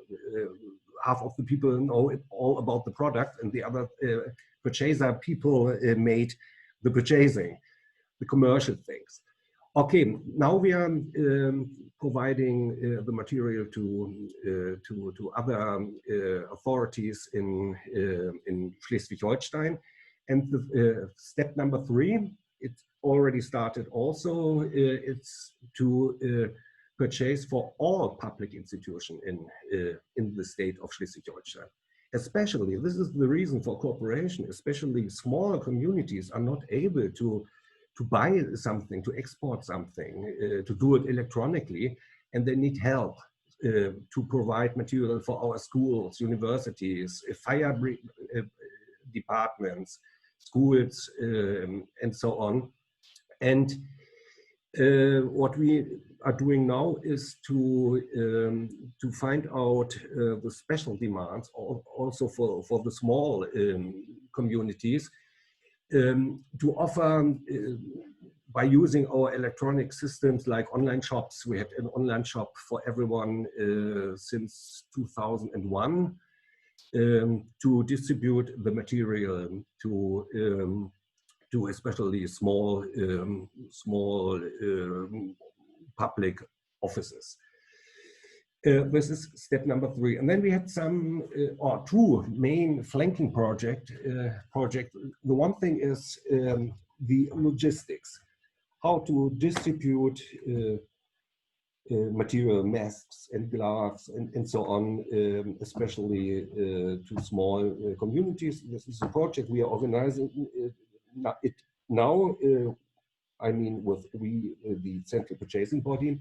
And the other thing is a very, very important political thing. We try now, because this is a very, very important question, we try now to find some production companies and push them or help them to change their production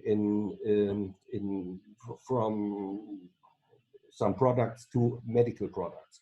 Because in step number 1, we saw what happened if, for example, in Asia, there is no production because, for example, in China is locked down. And we don't want to bring back every production, but for the main stock, it's very, very important to avoid these long and stressful delivery ways with air freight and chartering of planes. And we had so much to do now to bring the urgent needed material to Germany. And so we had a project, we had established a project with a lot of vendors, production companies, and the chambers of commerce here in Schleswig-Holstein to find out the possibility together, the possibility to change some production in some companies to provide or to produce our own material. This is a very current thing. I don't know how successful we will be, but I think it's a good way, especially if there will be a second wave of COVID-19 in the winter time. What we have learned from this crisis is we need more equipment. We need better internet in Germany. This is a big problem. We had to improve home working and collaboration without staying in offices. This is a very big lesson we have to learn, and a very big problem in Germany. And the other thing is, we hope that some things we learn now will be remember after COVID-19. For example, the way we work. You can work at home. You don't need to take your car and drive through traffic jam and so on. and to save some things, some advantages we have now facing the crisis for the time when the crisis is over. And the last thing we learned is if you have a centralized electronic purchasing system, you can face such crisis. And that's all from my side. I wish you all the best and stay healthy, please. Thank you. Thank you very much, Lars, for your intervention. You also highlighted a really practical issue, which can be an issue, although sometimes we don't really think of it, that sometimes we don't have a proper internet connection, which also have a serious effect on our operations. So you were the last in the speaker's role. Unfortunately, we are behind our agenda, but I would like to ask one question. I would like to address to all the panelists, and if some of you can reply to it, that would be great. But I would like to ask you to limit yourself to one sentence. And this one question is somehow a reflection of the polling exercise, the second question in the polling exercise, and also most of you already mentioned that this crisis somehow forced us and procurement officials, of course, to find effective ways to procure urgent needs. We saw different examples for innovative solutions, different ways for collaboration, and so on and so on. So my question is how we could make these changes, these initiatives sustainable in the future. How can we ensure that these kind of agile approaches, as Karen mentioned, will stay with us in the future as well? If you would like to answer the question, please raise your hand using the option in the Zoom application, and then I can give you the floor.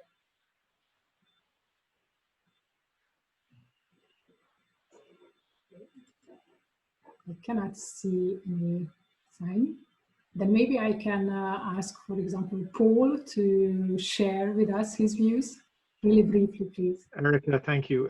Just to be brief, I think cooperation and collaboration is the key here. Ireland is a very small member state. We within the EU bloc. We're 1% of the EU 27 in terms of population and GDP, so we're small. So we require cooperation across the member states, and we're better off looking at these risks and supply challenges collectively to see how we can maintain the cooperation and make sure that, as other people have said on the call, we don't go back to protectionism within the bloc. So I see cooperation across Europe and the work that has already started with the Commission as critically important. Thank you.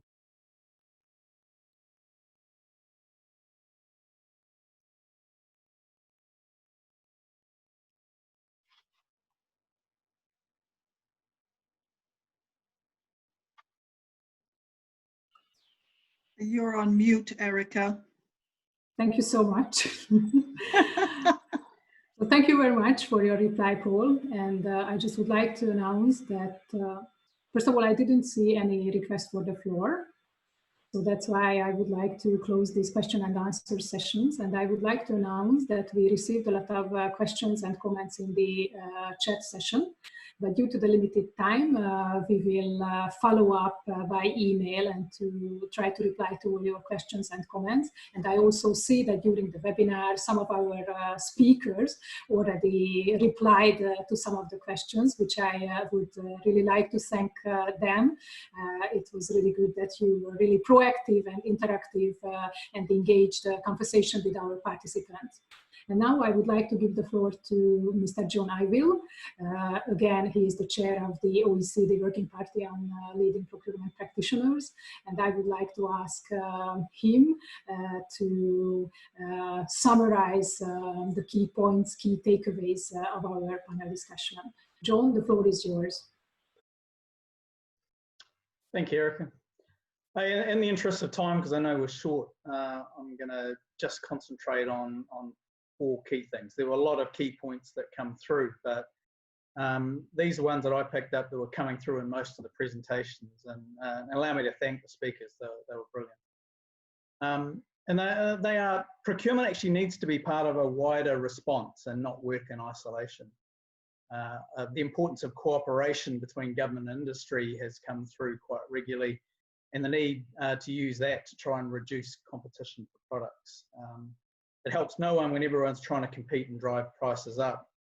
And that leads into the next point, which is about the importance of reserves of stock for distribution where needed, and not just for the fast movers. There was quite a bit of stockpiling in areas that didn't actually have problems, and other areas that did have the problems for sure. So there needs to be, I guess, the importance of centralising stock and stabilising coordinated distribution. And to be honest, I think CPBs actually showed their worth throughout this crisis in most jurisdictions.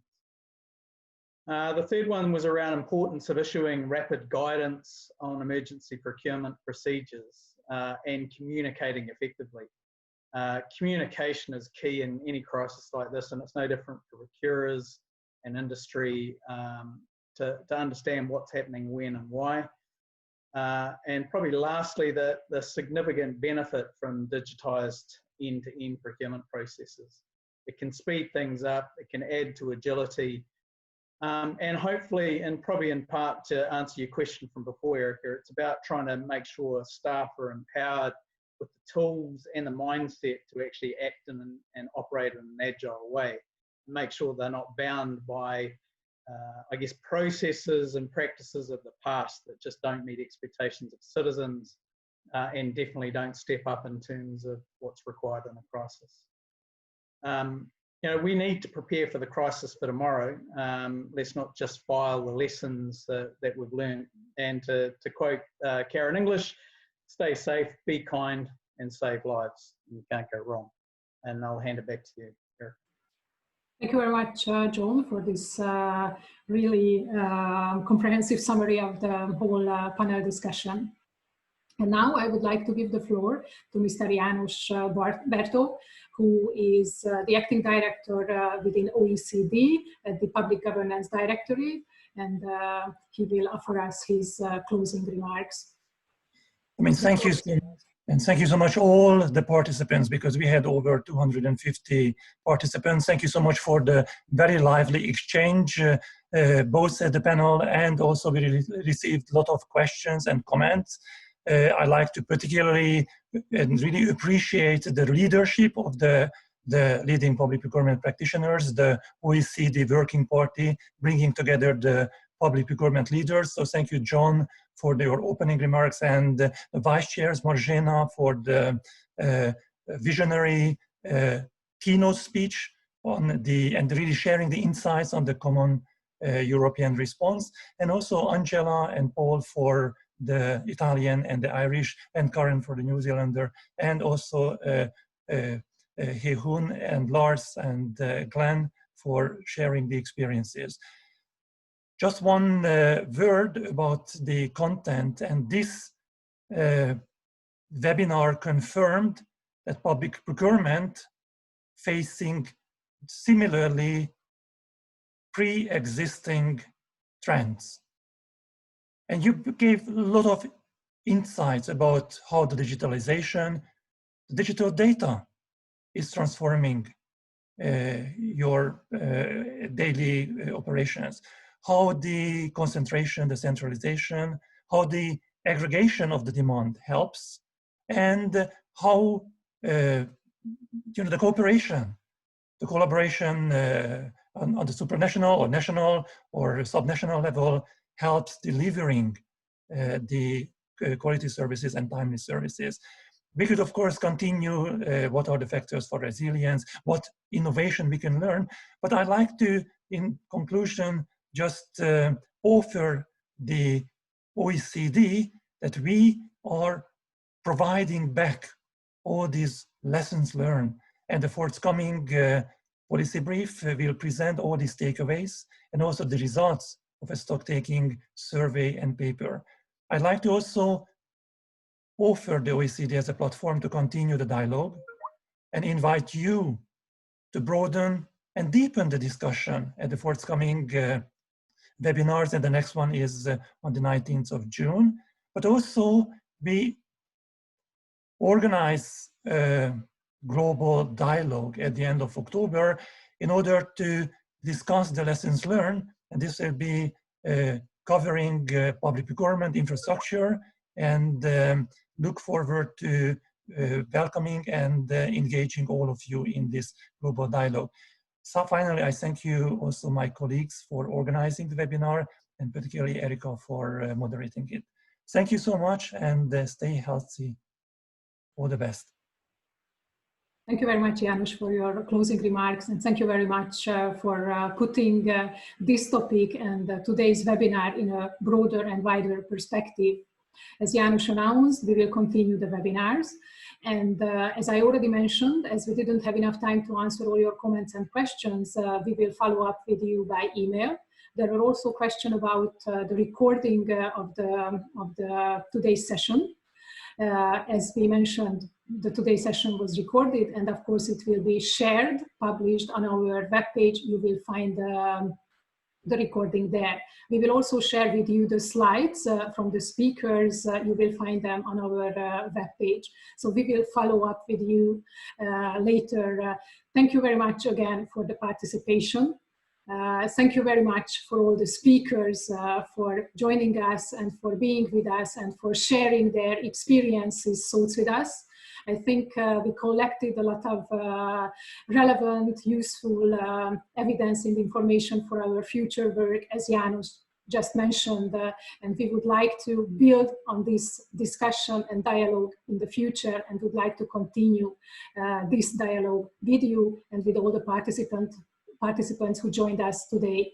I just would like to now thank you very much for all the colleagues who helped us to set up this webinar today in the backstage. They did a great work.